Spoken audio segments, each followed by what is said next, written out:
Chapitre 5. L'Union européenne dans la mondialisation. Des dynamiques complexes. Dans ce chapitre, nous allons étudier la façon dont l'Union européenne et ses territoires s'insèrent dans la mondialisation. L'Union européenne est un acteur majeur de la mondialisation. C'est la première puissance commerciale mondiale et la deuxième puissance économique.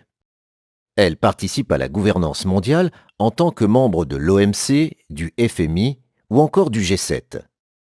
Les relations entre ses membres sont étroites, notamment grâce à ses politiques communes. Son influence est néanmoins limitée par ses divisions, l'absence de politique commune, par exemple, en matière fiscale.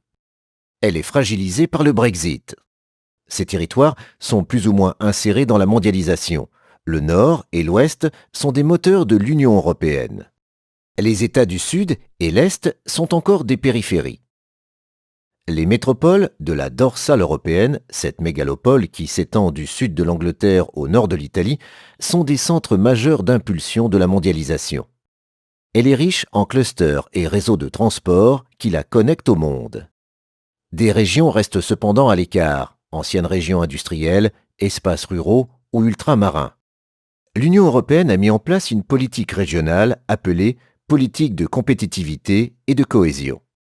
Deuxième budget européen, cette politique a pour but de réduire les inégalités territoriales et d'accroître la compétitivité des territoires européens face à la concurrence mondiale. Les régions les plus aidées sont les régions les plus pauvres et les moins développées d'Europe. Ces politiques ont des effets territoriaux positifs, notamment dans les pays de l'Est, mais les disparités entre régions restent fortes.